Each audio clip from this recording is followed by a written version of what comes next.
ça va un peu mieux aujourd'hui. Ah, j'ai toujours mal, mais ça c'est autre chose.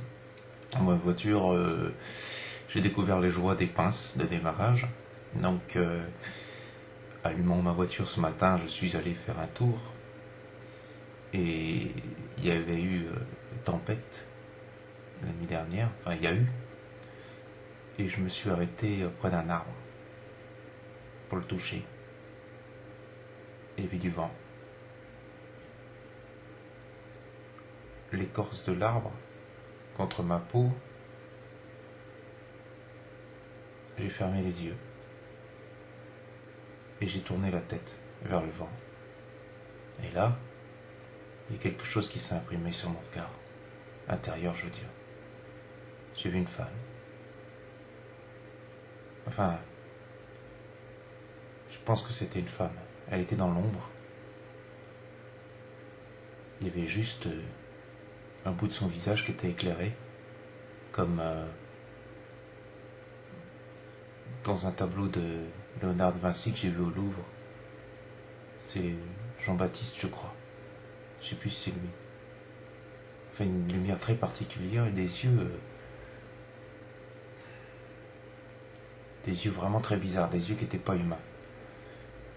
Comme si c'était reptilien, ou quelqu'un qui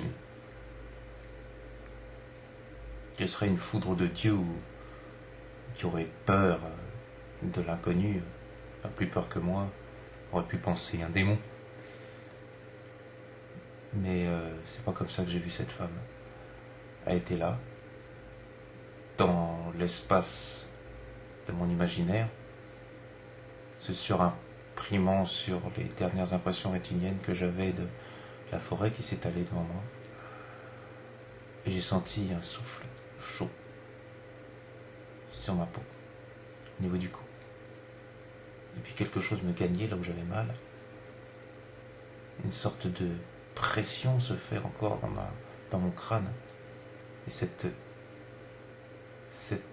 idée qu'une vague comme ça passait, puis revenait à l'intérieur entre les deux lobes de mon cerveau pour former quelque chose. Ceux qui ont peur pourraient dire que ça pourrait être la crainte d'avoir une sorte de tumeur. Non, c'est pas ça. C'était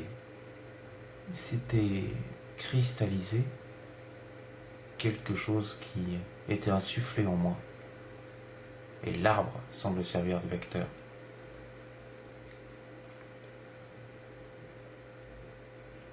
J'ai inspiré plusieurs fois,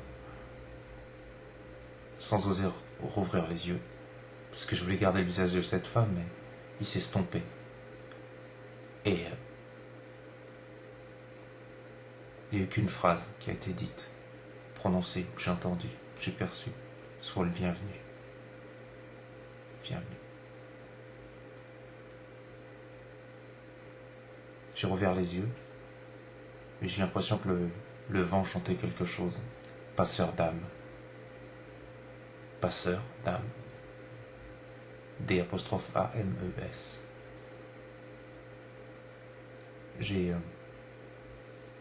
déjà entendu cette expression, déjà vu cette expression, lorsque j'ai fait des séances de spiritisme il y a quelques années.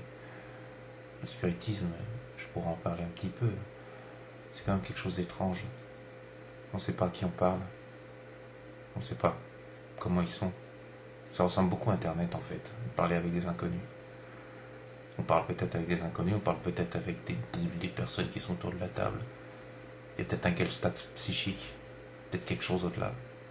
Je suis persuadé une fois d'être tombé sur des rêveurs et aider à faire passer les âmes.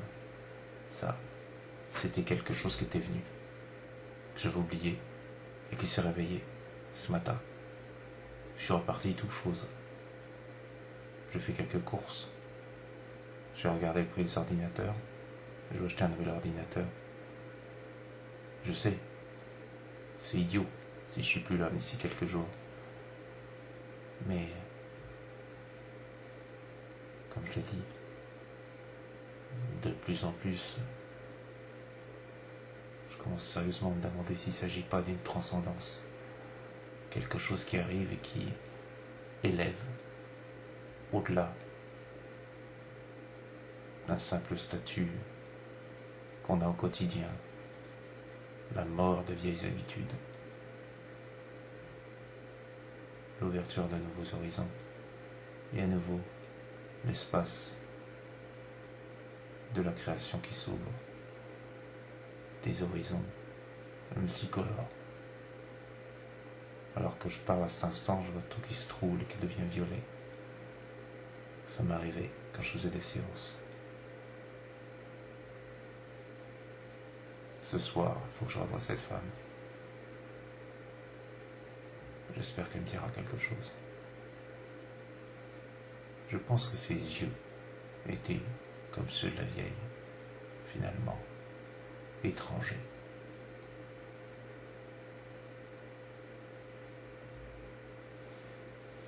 À demain.